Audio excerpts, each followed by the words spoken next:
Hello guys. Welcome to another video. Before we start the story, don't forget to like and subscribe so you never miss out on our interesting videos. Today, I've brought you a story from which you can learn a lot. In our lives we all have good friends, but sometimes we also have those kinds of friends who slowly destroy our lives. This is one such toxic friendship story I've brought just for you. I hope you'll enjoy it. So let's begin. Lera and Jaclin were childhood friends, inseparable since they were little girls playing in the dusty streets of their small town. Jaclin was sweet, with a soft heart that trusted everyone, especially Lera. She had a simple mind, always smiling, always ready to help. Lera, though, was different. Her smile hid a darkness, a jealousy that gnawed at her whenever Jaclin got attention or love. On the surface, Lera was kind, laughing with Jaclin, braiding her hair, and sharing secrets. But deep inside, Lera hated how Jaclin's goodness made her shine. She wanted to dim that light, to make Jaclin feel small, to keep her close but broken. As they grew older, Lera's tricks got crueler. She'd borrow Jaclin's favorite dress and return it torn, blaming Jaclin for being careless. She'd spread whispers about Jaclin at school, saying she was dumb, making others laugh behind her back. Jaclin, with her trusting heart, never saw the truth. She thought Lera was her best friend, the one who'd always be there. But Lera's heart was a cold, twisted thing. She'd lie awake at night, imagining Jaclin crying, alone, with no one to love her. It made Lera feel powerful, like she was winning some secret game. One rainy autumn, Jaclin's life started to crumble. Her parents fought, her grades slipped, and her smiles faded. Lera saw her chance. She'd visit Jaclin's house, bringing cookies and fake tears, saying, "I'm here for you." But she'd plant cruel ideas in Jaclin's mind, whispering, "Maybe your parents don't love you. Maybe you're not good enough." Jaclin, already fragile, believed every word. She started to pull away from everyone but Lera, clinging to her like a lifeline. Lera loved it, loved how Jaclin needed her, how she could control her. But something changed in Jaclin. One night, under a flickering streetlight, she found an old diary Lera had given her years ago. Inside, tucked between the pages, was a note in Lera's handwriting. "I hope Jaclin falls apart. I hope she's nothing without me." The words stabbed Jaclin's heart. She sat in her cold bedroom, rain tapping the window, and read it over and over. Her soft heart hardened. She saw every lie, every fake smile, every time Lera had hurt her. Jaclin didn't cry. She felt something new, anger, sharp and burning. Jaclin decided to play Lera's game. She acted like nothing had changed, smiling at Lera, calling her bestie. But she was watching, waiting. She started leaving little traps. She'd tell Lera fake secrets, then watch as Lera spread them, exposing her own cruelty. She'd accidentally leave her phone open, letting Lera see messages that made her jealous or scared. Lera, who thought she was the clever one, didn't notice Jaclin's quiet revenge. She didn't see the coldness in Jaclin's eyes, the way her smile didn't reach them anymore. One foggy evening, Jaclin invited Lera to the old playground where they used to play. The swings creaked in the wind, and the air smelled of wet leaves. Jaclin's voice was soft but strange, like she was someone else. "Do you love me, Lera?" she asked, staring at the ground. Lera laughed, saying, "Of course, silly." But her voice shook. Jaclin looked up, her eyes empty, and said, "I know what you did. I know what you are." She stepped closer, holding the crumpled note from the diary. Lera's face turned pale. She tried to laugh it off, but Jaclin's stare was too heavy, too knowing. Jaclin didn't yell or cry. She just walked away, leaving Lera alone in the fog. But the damage was done. Lera couldn't sleep after that. She'd hear Jaclin's voice in her dreams, see her face in every shadow. The town started whispering about Lera, about her lies, her cruelty. Jaclin had told everyone the truth, quietly, carefully. Lera's friends drifted away. Her family looked at her differently. She was alone, trapped in the cage she'd built for Jaclin. Jaclin, though, wasn't free. Revenge had changed her. Her heart, once so soft, was now a stone. She'd won, but it didn't feel like winning. She'd lost her laughter, her trust, her light. She'd sit in her room, staring at the diary, wondering if she'd become like Lera. The town moved on, but the two girls were stuck, haunted by each other. Lera, consumed by fear and shame, faded into a ghost of herself. Jaclin, hardened by betrayal, forgot how to love. The playground stood empty, its swings still creaking, a sad reminder of a friendship that was never truly close, now lost forever in a fog of hurt and revenge. The fog never seemed to lift from the town after that night at the playground. Jaclin and Lera's lives drifted further apart, but the weight of their broken friendship clung to them like damp air. Jaclin, now a shadow of her old self, walked through school with her head down, her once bright eyes dull and distant. She'd won her revenge, but it was a hollow victory. The whispers she'd spread about Lera had worked too well. Lera was an outcast now, shunned by friends and mocked by strangers. Yet Jaclin felt no joy. Her heart, hardened by betrayal, couldn't feel anything anymore, not even relief. She'd sit alone in her room, the old diary open on her lap, tracing Lera's cruel note with her finger, wondering if she'd become the monster she'd fought. Lera, meanwhile, was unraveling. The girl who once thrived on control now flinched at her own reflection. She saw Jaclin's empty stare in every mirror, heard her cold words in the wind. Lera's house, once loud with laughter, was silent. Her parents barely spoke to her, their eyes heavy with disappointment. The rumors Jaclin had spread, about Lera's lies, her jealousy, her cruelty, followed her like a curse. Kids at school tripped her in the halls, left mean notes in her locker. Lera tried to fight back, to laugh it off, but her voice cracked, her confidence gone. At night, she'd dream of the playground, of Jaclin's face, pale and wrong, saying, "I know what you are." She'd wake up gasping, her room too dark, too small. But Lera wasn't done. Deep inside, a spark of her old spite flickered. She hated Jaclin for turning the town against her, for stealing her life. She wanted to hurt her back, to make her feel the same choking loneliness. Lera started watching Jaclin from a distance, hiding behind trees or lingering outside her house. She saw how Jaclin moved like a ghost, how her hands shook when she thought no one was looking. It made Lera smile, but it wasn't enough. She wanted Jaclin to break completely, to beg for forgiveness, to admit Lera had always been stronger. One icy winter night, Lera slipped a letter under Jaclin's door. It was written in her old looping handwriting, the kind she used when they were kids swapping secrets. "Meet me at the playground," it said. "I'm sorry. Let's fix this." Lera didn't mean a word, but she knew Jaclin's soft heart might believe it, even now. She waited at the playground, the swings frozen and still, her breath clouding in the cold. She'd planned it all. She'd pretend to cry, to beg, then twist the knife. She'd tell Jaclin everyone hated her now, that her revenge had made her a monster, that she'd never be loved again. Jaclin found the letter at dawn, her fingers trembling as she read it.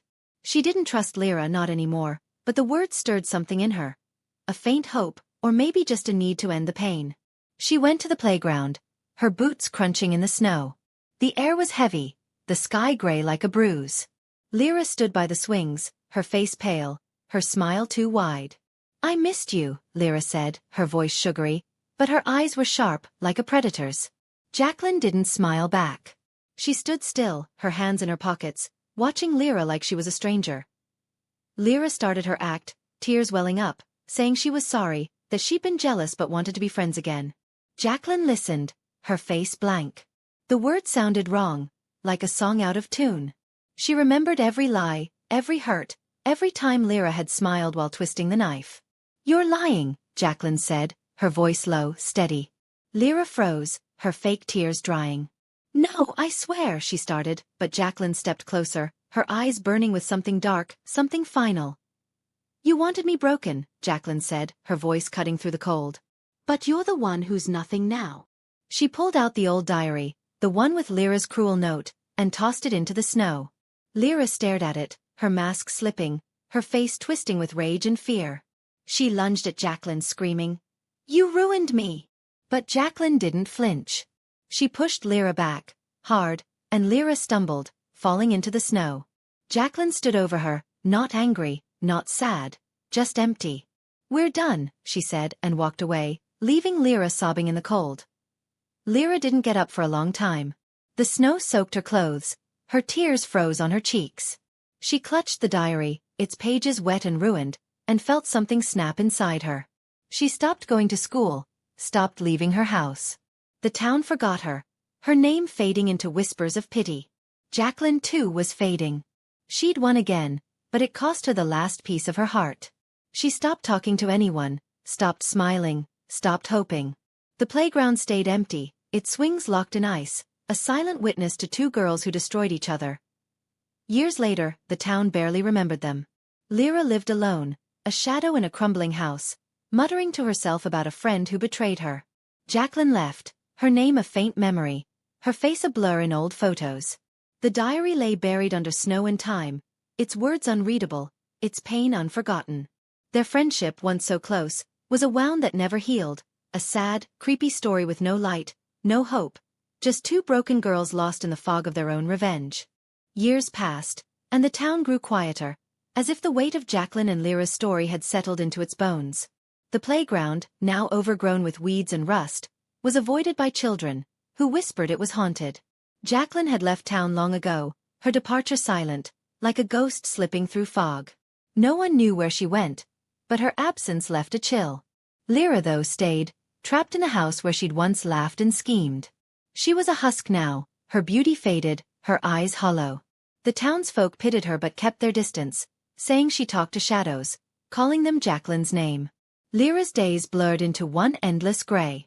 She'd shuffle through her cluttered house, stepping over old photos of her and Jaclin, smiling, arms linked, unaware of the rot beneath their friendship. The diary, its pages warped and yellowed, sat on her bedside table. She read it every night, tracing the cruel note she'd written, the one that broke everything. "I hope Jaclin falls apart," it said, but now Lera was the one undone. She'd whisper, "I'm sorry," to the empty room, half expecting Jaclin to answer. Sometimes, in the creak of the floorboards or the howl of the wind, she thought she heard her. Guilt ate at Lera, but so did anger.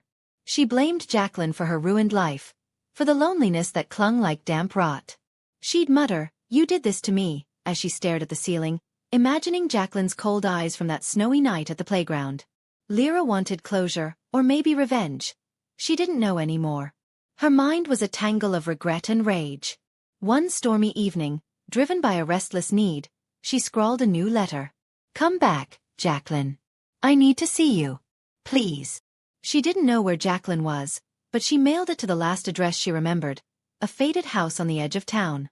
Miles away, Jaclin wasn't the girl she'd been. She lived in a cramped city apartment, working a dead-end job, her life as gray as the concrete around her. She tried to forget Lera, to bury the pain of their friendship, but it lingered like a bruise. Her heart, once soft, was a locked door. She trusted no one, smiled at no one. When Lera's letter arrived, forwarded through old addresses, Jaclin's hands shook as she opened it. The familiar handwriting was a knife in her chest. She read the words, her jaw tight, and tossed the letter into a drawer. But she couldn't forget it. At night, she'd dream of the playground, of Lera's tear-streaked face in the snow, and wake with a hollow ache. Jaclin told herself she was done, that Lera deserved her misery. But something pulled at her, a need to face the past, to bury it for good. Against her better judgment, she returned to the town, stepping off a bus into the same fog that never seemed to leave. The streets felt smaller, sadder. She didn't plan to see Lera, only to visit the playground, to stand where it all ended. But as she walked past Lera's house, she saw a figure in the window, pale and thin, staring out. It was Lera, older but unmistakable, her eyes wide with something like fear or hope. Lera saw Jaclin and froze. Her heart raced. She hadn't expected an answer to her letter, let alone this. She stumbled to the door, flinging it open, her voice cracked and desperate. "You came," she said, tears spilling. Jaclin stood on the sidewalk, her face unreadable, her hands stuffed in her coat. "I didn't come for you," she said, her voice flat. "I came to let you go." Lera shook her head, stepping closer, babbling about forgiveness, about missing her, about the pain of all these years. But Jaclin's eyes were cold, like the snow that had fallen between them. "You don't get to fix this," Jaclin said, her words sharp. "You broke me. I broke you. That's all we are." Lera sank to her knees, sobbing, begging Jaclin to stay, to talk, to make it right. But Jaclin turned and walked away, her boots crunching on the frost-covered path to the playground. She stood by the rusted swings, the air heavy with memories. She didn't cry, she'd forgotten how. She just wanted to feel something, anything, but all she felt was empty. Lera didn't follow. She stayed on the cold ground, her cries swallowed by the fog. When she finally dragged herself inside, she found the diary and clutched it, rocking back and forth. She whispered Jaclin's name, over and over, like a prayer or a curse. That night, Lera stopped eating, stopped sleeping. She faded faster, her body giving up what her mind already had. The town found her weeks later, still in her chair, the diary in her lap, her face frozen in a sad, twisted smile. Jaclin never knew. She left the town again, carrying the same emptiness she'd brought. She didn't look back, didn't wonder about Lera. The playground stayed untouched, its weeds taller, its shadows darker. The story of the two girls became a whisper, a warning told to children. Don't trust too deeply, don't hate too fiercely. Jaclin and Lera, once bound by friendship, were now just echoes, lost in a fog that never cleared, their lives a sad, creepy tale of revenge and regret with no end, no peace, only silence. The town seemed to shrink under the weight of its own ghosts, and the story of Jaclin and Lera grew into a hushed legend, told in low voices by mothers to warn their children about trust and betrayal. The playground, now a tangle of thorns and rusted metal, was a place no one dared linger. Some swore they heard whispers there at night, soft and sad, like two girls arguing in the dark. Lera was gone, her death a quiet footnote, her house boarded up and left to rot. Jaclin, far away in her city of concrete and noise, carried the town's shadow inside her, a wound that never closed. Jaclin's life was a cycle of gray days and sleepless nights. She worked long hours at a diner, her hands rough from scrubbing counters, her eyes avoiding the customers' smiles. She lived alone, her apartment bare except for a single photo from childhood, her and Lera, laughing under a summer sky. She hated that she kept it, but she couldn't throw it away. The letter Lera had sent years ago stayed in her drawer, its edges worn from being unfolded and read too many times. Jaclin told herself she'd moved on, but the truth was heavier. Lera's desperate voice from that last meeting, begging at her doorstep, echoed in her dreams. It wasn't guilt, not exactly. It was something colder, like regret for a life she might have had if they'd never turned on each other. One spring, a package arrived at Jaclin's door, no return address. Inside was a small battered box, and her stomach twisted when she saw what was inside. The diary, its cover cracked, its pages brittle.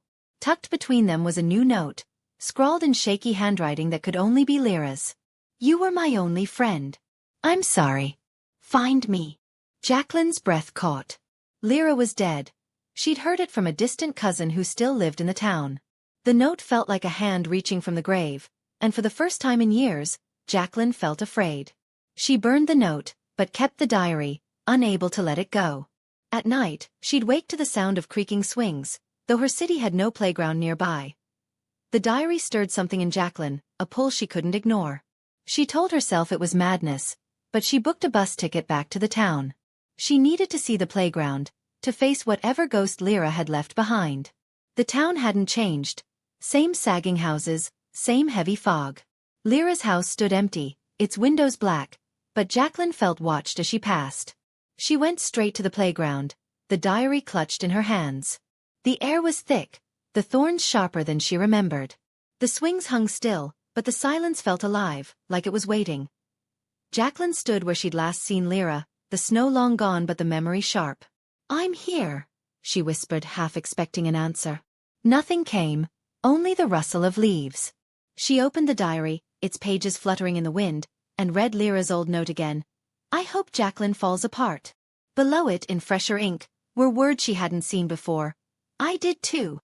Jaclin's chest tightened. She didn't know when Lera had written it, but it felt like a confession, a final plea. She sank to her knees, the diary falling into the dirt.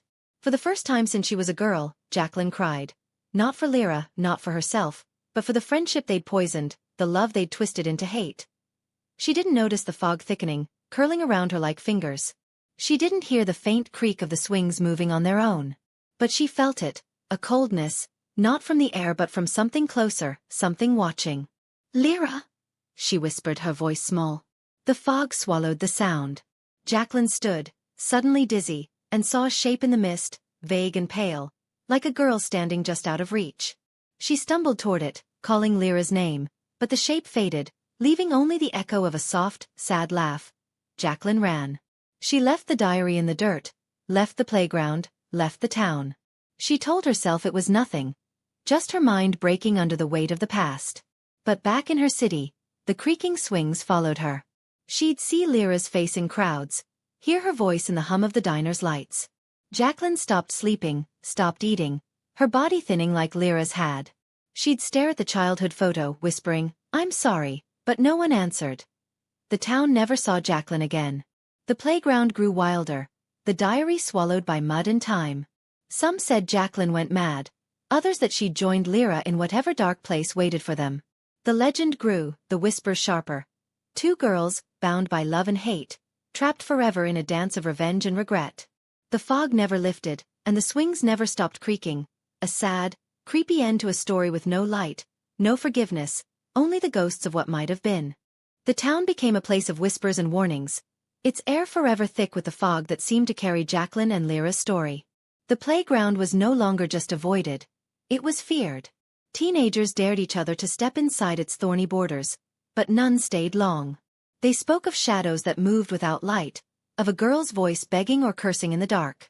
Lera's house crumbled, its roof caving in, but the townsfolk swore they saw a figure in its windows at dusk, pale and still.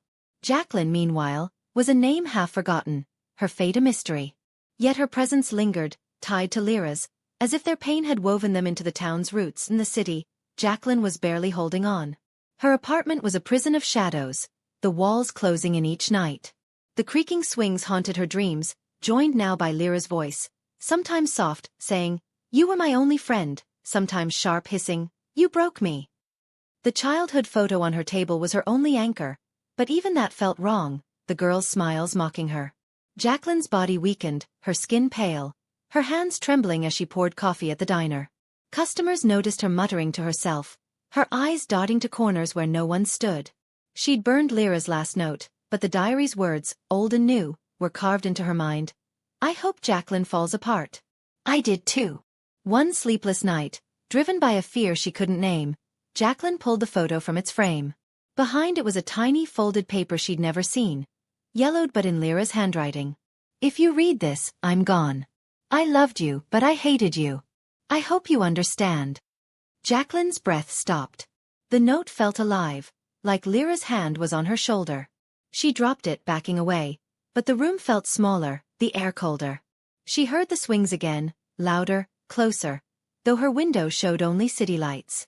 "Leave me alone," she whispered, but the sound grew, joined by a faint laugh, Lera's laugh, sad and sharp. Jaclin couldn't stay. She packed a bag, left her job, and boarded a bus with no destination. She told herself she was escaping, but every mile felt like a pull back to the town. She ended up there, almost against her will, stepping off the bus into the familiar fog. The town was quieter now, its streets emptier. She didn't want to see the playground, but her feet carried her there, as if the diary's ghost still called her. The thorns were thicker, the swings barely recognizable under rust and vines. The air was heavy, like it held its breath. Jaclin stood at the edge, her heart pounding. "Lera," she said, her voice breaking. "I'm here." Nothing answered, but the fog shifted, curling into shapes that weren't quite human.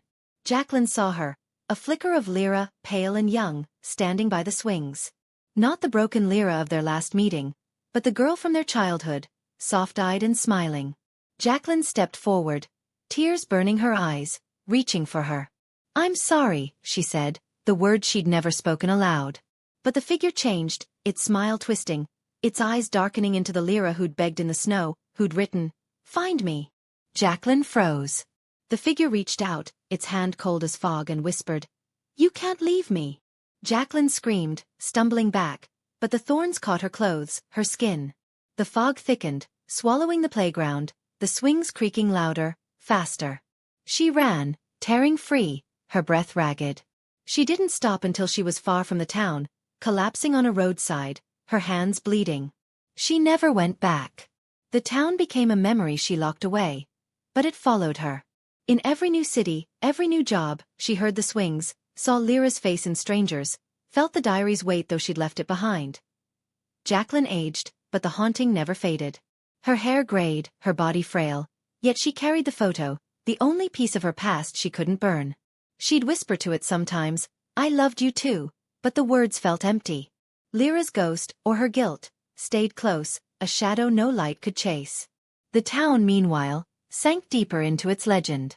The playground was bulldozed, replaced by a parking lot, but the fog remained, and so did the whispers. Children grew up hearing of two girls, friends who became enemies, whose hate and love bound them forever. Jaclin died alone, in a small room far from the town, the photo clutched in her hand. The nurses said she'd been talking to someone named Lera, smiling, then crying, before she went still. The town never knew, but the fog seemed thicker that day, the air colder. The story of Jaclin and Lera lived on, a sad, creepy tale with no end, no peace.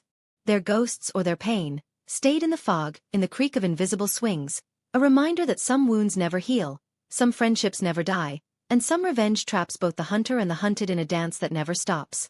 The town had become a relic, its streets worn and its people scarce, as if Jaclin and Lera's story had drained its life. The parking lot where the playground once stood was cracked, weeds pushing through, and no one parked there after dusk. The fog never left, curling thicker at night, carrying whispers that made dogs whine and windows rattle. The legend of the two girls grew wilder. Some said they'd sold their souls to hate, others that their love, twisted as it was, bound them to the town forever. Lera's house was gone, burned in a fire no one could explain, but her name lingered, scratched into trees, whispered in the wind. Jaclin's name, though, was fading, a ghost even among ghosts.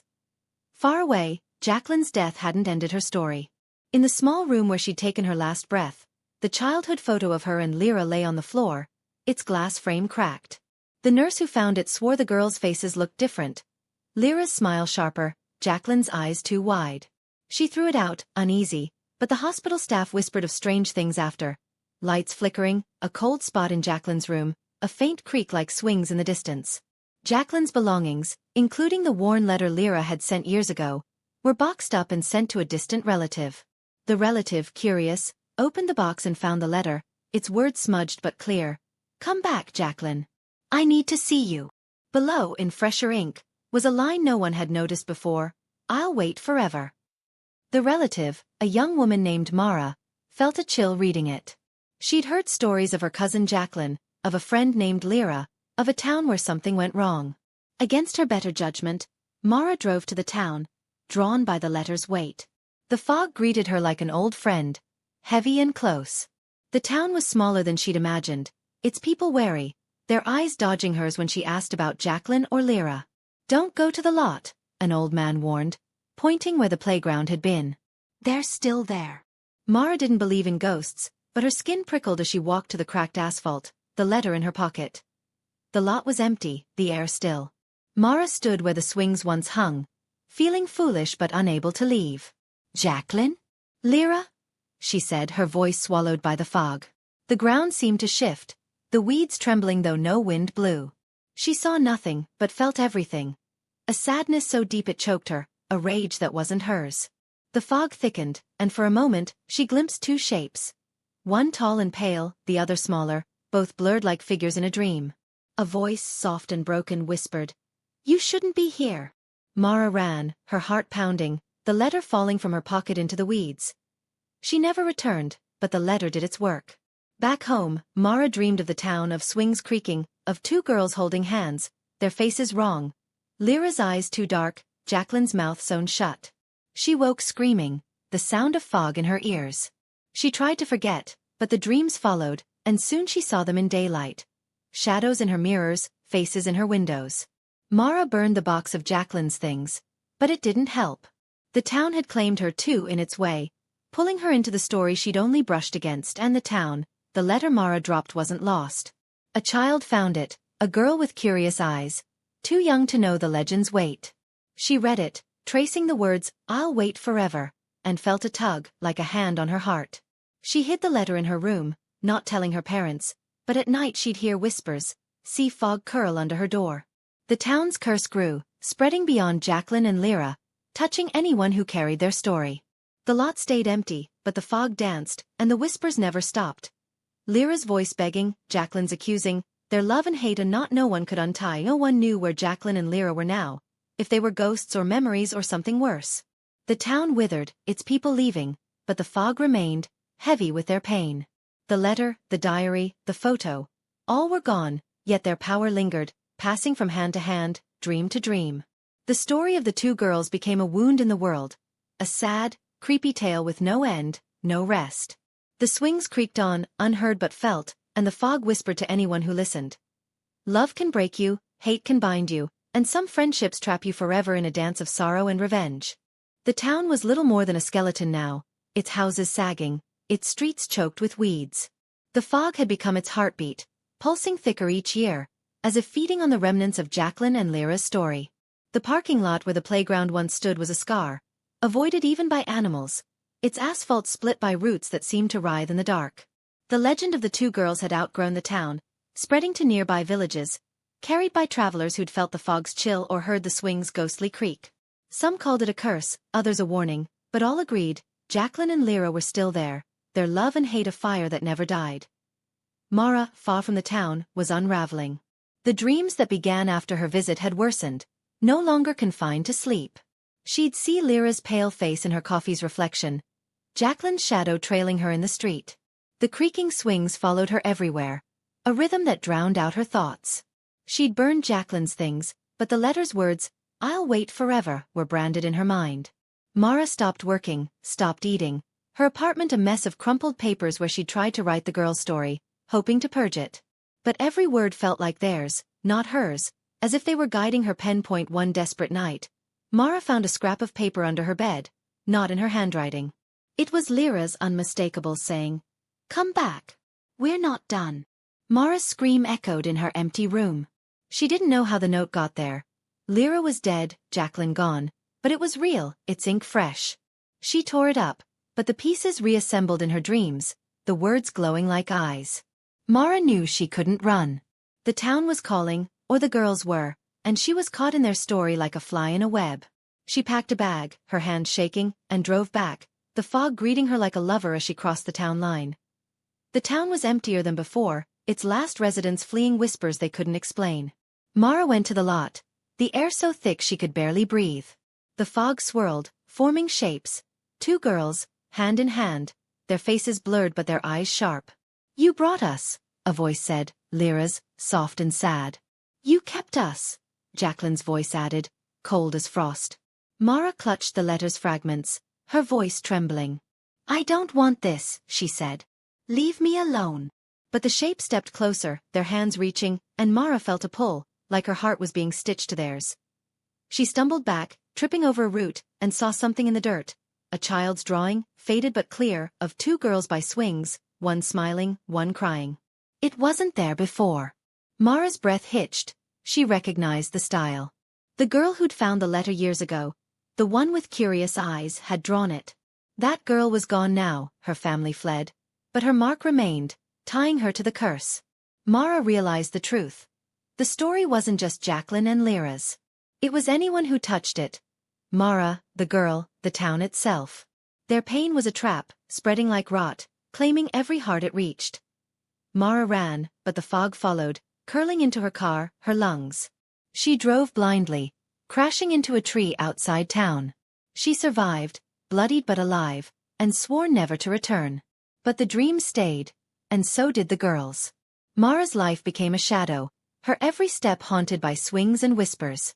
She told no one, knowing the story would spread if she did, claiming more souls. The town, meanwhile, was abandoned, its last lights gone. The lot grew wild, roots twisting into shapes like hands, the fog a shroud no sun could pierce. The legend lived on, carried by those who'd heard it, each teller adding a piece. Lera's note, Jaclin's tears, Mara's crash, the child's drawing. No one knew where the girls were, if they were ghosts or something older, something crueler. The fog held them, or they held the fog, their love and hate a loop that never broke. The swings creaked, the whispers called, and the story grew, a sad, creepy wound with no end, no mercy. Jaclin and Lera, bound forever, reached for anyone who listened, pulling them into a dance of sorrow and revenge that stretched beyond death, beyond time, into the fog where nothing escapes. The town was no more, erased from maps and memory, its name spoken only in hushed tales. Where it once stood was a wasteland of gnarled trees and endless fog, a place even the bravest avoided. The parking lot, the last trace of the playground, had vanished under a carpet of twisted roots and thorns, pulsing as if alive. The legend of Jaclin and Lera had grown into a myth, whispered across cities and villages, a story that chilled hearts and kept children from wandering too far. Some said the girls were demons now, others that they were sorrow itself, but all agreed, to speak their names was to invite the fog. Yet the story spread, unstoppable, a curse carried on every tongue. Mara, broken by her last visit, lived on the edge of sanity. She'd moved to a new city, changed her name, cut her hair, trying to outrun the girls' reach. But the creaking swings followed, louder now, joined by footsteps in her empty apartment. Her mirrors showed glimpses of Lera's pale face, Jaclin's hollow eyes, their hands linked as if mocking her. Mara's dreams were a loop of the lot, the fog, the child's drawing of two girls, one smiling, one crying. She'd wake clutching her chest, feeling their pain, their hate, as if it lived in her bones. The scraps of Lera's note, "We're not done," haunted her though she'd burned them. New notes appeared, scrawled on napkins, slipped under doors, "Find us. Stay." Mara tried to end it. She saw doctors, priests, anyone who might break the curse. They called it trauma, delusion, but their words faltered when they saw her eyes. Too old, too empty. One night, driven by a desperate need, Mara lit a candle and spoke to the dark. "Jaclin, Lera, I'm sorry. Let me go."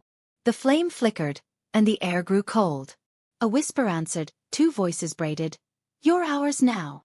Mara's candle died, and in the dark, she felt hands, small, icy, brush her face. She didn't scream. She was too tired. But she knew. The girls weren't just haunting her. They were claiming her, against all reason. Mara returned to the wasteland where the town had been. She told herself it was to end things, to face them, but her heart knew better. She was theirs, drawn like a moth to flame. The fog swallowed her car, the trees leaning closer, their branches like fingers. The lot was gone, replaced by a clearing where the air shimmered, heavy with something alive. Mara stepped into it, her breath shallow, and saw them clearly for the first time. Jaclin and Lera, not as ghosts but as something worse. Shapes of fog and shadow, their faces shifting between the girls they'd been and something broken, eternal. Their eyes locked on her, and Mara felt her own heart stutter. "You came," Lera's voice said, soft but sharp, like a blade wrapped in silk. "You kept us," Jaclin added, her tone flat, accusing. Mara fell to her knees, tears streaming. "I didn't want this," she said. "I didn't know." The girls circled her, their forms flickering, their hands linked. "You read the letter," they said together. "You told the story. You're part of us." Mara saw flashes of their lives, their laughter, their betrayal, the playground, the diary, the snow, the hate that burned them both. She saw the child who found the letter, the travelers who spread the tale, every soul touched by their pain. They were all here, trapped in the fog, bound to the girls' endless dance. Mara tried to run, but the fog held her, thick as water. The girls' voices grew louder, a chorus of love and rage, pulling her deeper. "Stay," they whispered, and Mara felt herself fade, her body heavy, her mind slipping. She saw the child's drawing in her mind, the smiling girl and the crying one, and realized they were both her now. Trapped, like Jaclin, like Lera, like everyone who'd carried their story. Her last thought was of the photo, the two girls under a summer sky, before the fog took her completely. The wasteland grew quieter, the fog thicker. No one came anymore. The legend was too strong, the fear too deep. But the story lived, whispered calms, spreading through whispers, dreams, objects. A new note appeared in a distant city, scrawled in a shaky hand. "Don't go to the fog. They wait." It was found by a writer, who turned it into a book, a bestseller that spread the tale further. Each reader felt a chill, heard a creak, saw a shadow. The girls' curse grew, their pain a web that caught every heart. Jaclin and Lera, or what they'd become, were everywhere, their love and hate a force no one could escape. The fog held them and they held the world, their swings creaking forever, their voices whispering. A sad, creepy myth with no end, no freedom, only a dance of sorrow and revenge that claimed all who listened, binding them to the fog where love and hate never die. The wasteland where the town once stood was now a void, a place where even the wind seemed to hold its breath. The fog had grown into something alive, a pulsing shroud that swallowed light and sound, hiding the twisted roots and thorns that marked the grave of the playground. The legend of Jaclin and Lera had spread far beyond the town's lost borders, no longer just a story but a force, a plague carried in whispers, books and dreams. It infected cities, crossed oceans, its words shifting with each telling but always ending the same. Two girls, bound by love and hate, trapped in a fog that claimed anyone who spoke their names. The world felt their shadow, a chill that lingered in doorways, a creak that wasn't there. Mara was gone, her name added to the myth, a cautionary tale of a woman who went to the fog and never returned. Her apartment stood empty, but neighbors swore they heard footsteps at night, soft voices arguing, a faint creak of swings. The writer who turned her story into a book had vanished too, his notes found scattered, filled with frantic scribbles. They see me. They know. His book, a bestseller, was pulled from shelves after readers reported nightmares, visions of two girls, one pale and smiling, one dark-eyed and silent. Yet the story spread, unstoppable, slipping into blogs, podcasts, whispered warnings. Each telling fed the fog, made it stronger, made Jaclin and Lera more real. In a small coastal town, far from the wasteland, a boy named Eli found a tattered page in his attic, torn from a book he didn't recognize. It told of Jaclin and Lera, their friendship, their betrayal, the fog that took them. At the bottom in smudged ink was a line, "Speak their names and they'll find you." Eli, curious and fearless, read it aloud, laughing at the idea of ghosts. That night, his room grew cold, the window fogging though the air was warm.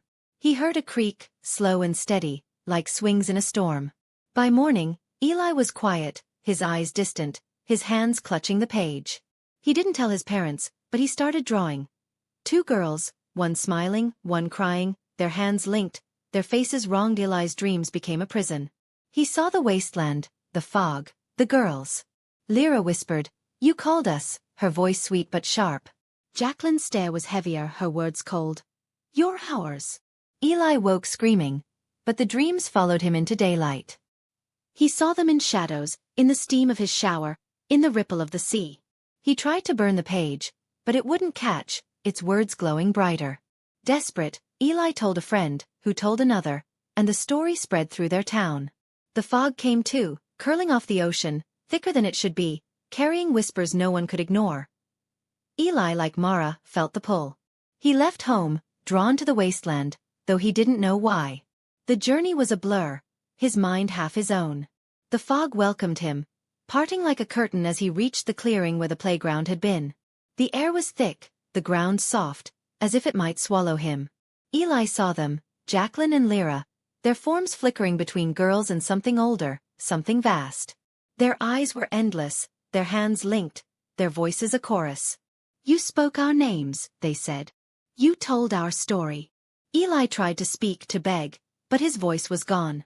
The fog wrapped him, and he felt their pain, their love, their hate, flooding him until he was nothing but a vessel. He didn't leave the wasteland.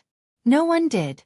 The fog grew, spreading beyond the clearing, touching nearby towns, creeping into cities. The story mutated, now including Mara, Eli, the writer, their names woven into the myth. A new note appeared, scratched into a tree in a park. "Don't speak of the fog. They listen." A teacher found it, read it aloud to her class, and felt a chill. That night, her dreams filled with swings, with girls who weren't girls.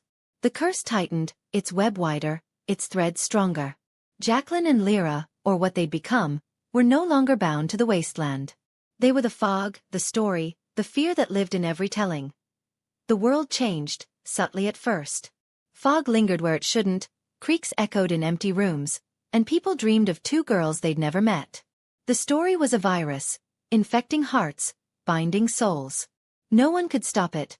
Burning books, silencing whispers, nothing worked. The girls' love and hate, their sorrow and revenge, had become eternal, a wound that bled fog. The swings creaked, the whispers called, and the myth grew, a sad, creepy spiral with no end, no escape. Jaclin and Lera, forever linked, reached through the fog, claiming every voice that spoke their names, trapping them in a dance where love breaks, hate binds, and the story never dies. The world felt the fog's grip now, a subtle but unshakable presence that crept into every corner. Cities woke to mist that lingered too long, forests hummed with whispers no one could trace, and even deserts shimmered with a haze that wasn't heat. The legend of Jaclin and Lera had transcended its origins, no longer tied to the wasteland where the town once stood. It was a global shadow, a story that birthed itself anew in every telling, its words twisting to fit each listener's fears. The girls were no longer just girls, if they ever were. They were the fog, the creak of swings, the ache of love and hate fused into something eternal. To speak their names was to summon them, and too many had. Eli's disappearance marked a turning point. His coastal town, once bright with sun and sea, grew quiet, its people haunted by dreams of two girls and a fog that smelled of rust and sorrow. The page he'd found, the one that started it all, was discovered in his room, its words now smeared with something like blood. "We're here." His friends who'd spread the story vanished one by one, each leaving behind a drawing, a note, a whisper. "They took me." The town tried to forget, but the fog stayed, curling through streets, slipping under doors. A fisherman found a new message carved into his boat. "Tell the story. They want it." He burned his boat, but the words appeared on his wall the next day. The myth evolved, swallowing Eli, Mara, the writer, and countless others. It appeared in strange places: graffiti on subway walls, lyrics in songs no one remembered writing, posts on forums that vanished hours later. Each telling added a thread to the curse, making the fog denser, the girls stronger. In a mountain village, a girl named Sana found a book in her library. Its cover blank but its pages filled with the story of Jaclin and Lera. She read it in one night, her heart racing, and by dawn, she heard swings creaking outside her window, though her village had no playground. Sana tried to warn her family, but her voice caught, and her eyes grew distant. She drew the girls, their hands linked, their faces blurred, and left the book on her bed before she walked into the mountains. Never seen again, Sana's village became another node in the curse, the fog rolling in, the story spreading. Her book was found by a traveler, who took it to a city, where it passed from hand to hand, each reader marked. The girls' reach was endless now, their presence felt in every flicker of mist, every unexplained chill. They were in the static of radios, the glitch of screens, the pause before a scream. Notes appeared everywhere, on napkins, in margins, etched into glass. "They see you. They know." Those who read them dreamed of the wasteland, of two girls who loved and hated, who broke each other and the world. The dreams didn't stop, and neither did the fog. The curse had no center anymore. The wasteland was gone, swallowed by fog so thick it hid the stars. Some said it was a gate now, a place where the girls' pain had torn reality, letting something worse slip through. Scientists tried to study it, but their instruments failed, their teams vanished. Priests prayed, but their churches filled with mist. The story was the only constant, a virus that lived in every mind it touched. It wasn't just Jaclin and Lera, it was everyone they'd claimed, a chorus of voices trapped in the fog, singing of love that wounds, hate that binds, revenge that never ends. In a quiet suburb, a teacher named Lila found a student's notebook, filled with sketches of two girls and a single line, "Don't tell their story." She ignored the warning, reading the myth aloud to her class, thinking it a harmless tale. That night, her house grew cold, the windows fogged, and she heard swings, slow and steady. By morning, Lila was gone, her notebook left open, a new drawing inside. 3 girls now, holding hands, their faces empty. The class told the story to others, and the fog came, thicker, hungrier. The world was a web, and the girls were its spiders, their curse a thread that caught every soul. No one could stop it. The fog was everywhere, the swings creaked in every dream, and the story grew, a sad, creepy spiral with no end, no mercy. Jaclin and Lera, or what they'd become, were the mist, the myth, the moment before fear. Their love and hate, their sorrow and revenge, had woven a trap that held the world. Notes still appeared in every language, on every surface. They're waiting.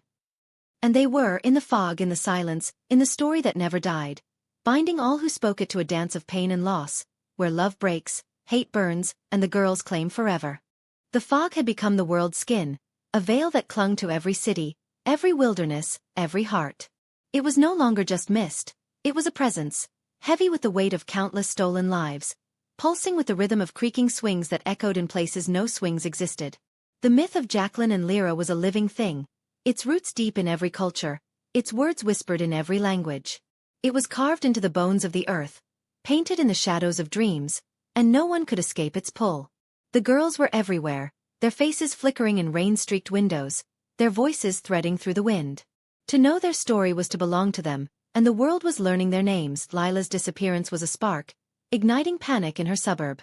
Her students who'd heard the tale began to vanish, each leaving behind a trace, a drawing, a note, a whisper. "They called me." The notebook with the 3 girls, Jaclin, Lera, and now Lila, passed from hand to hand, its pages growing heavier, its sketches more vivid.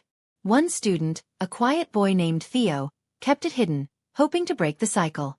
But at night, he heard the swings, saw the fog curl under his door, and felt the girl's eyes on him.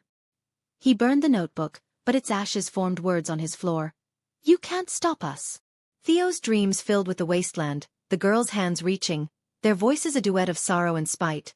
"You're ours." Theo fought to stay awake, to stay free, but the fog was patient. It seeped into his school, his town, his mind. His friends noticed his trembling hands, his muttered pleas to no one.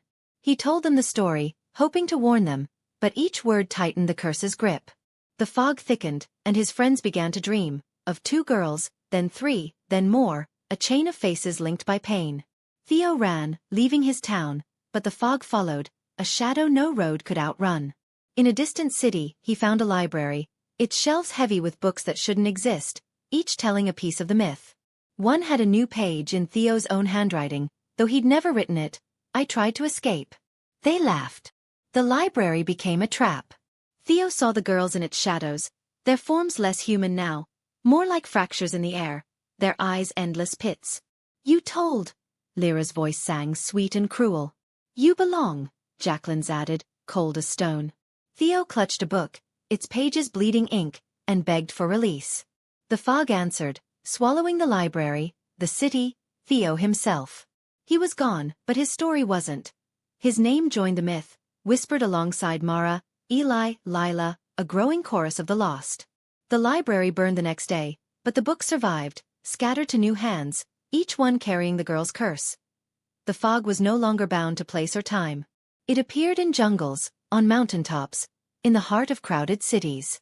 It brought the swings, the whispers, the girls. Notes multiplied, scratched into subway seats, sewn into clothes, painted on skin. "They're here. They see." A scientist in a lab found one in her notes. A pilot saw one on his dashboard. A child scrawled one in her sleep.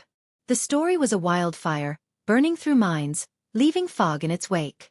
Governments tried to silence it, censoring books, banning whispers, but the girls were stronger.